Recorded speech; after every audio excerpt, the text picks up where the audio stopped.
Hi.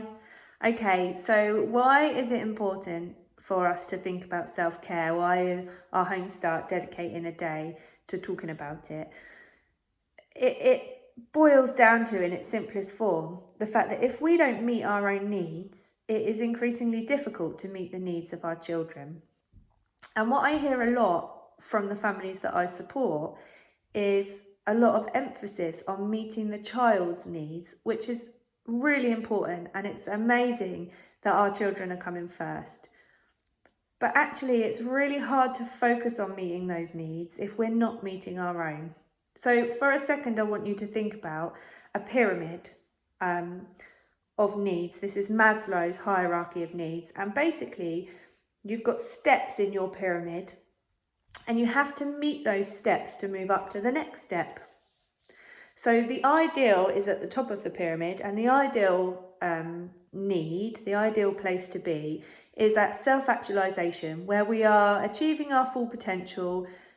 We've got sort of meeting our self-fulfillment needs, which means that we can parent at our full potential, which means our children are getting our best selves. But before that, right at the bottom of your pyramid, are your basic needs. So in order to get to the top, the first thing we need to do is meet our own basic needs.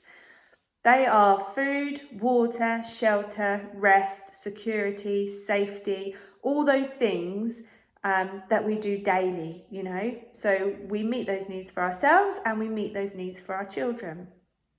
And we're very good at that. We make sure we've got all that in place, and that's fantastic. And when we can't put those things in place, we get the support to be able to do so. After you've met those basic needs, the next step on the pyramid is our psychological needs. And this is the bit that we're trying to work on at the moment. Because your psychological needs affects your relationships, it affects your friendships, it affects your feeling of accomplishment and your self-esteem levels.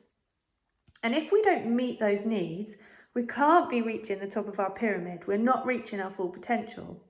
But also, if we're not meeting our own psychological needs, how are we going to meet the psychological needs of our children?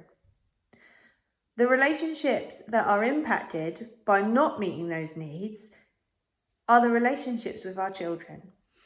So that's why it's really important that we start to think about our psychological need. We start to think about our self-care and our mental well-being so that we can move up the pyramid right to the top, and we can instill that in our children. We can perform at our best selves. Keep watching the videos, take the tips and tricks and see what you can do with them.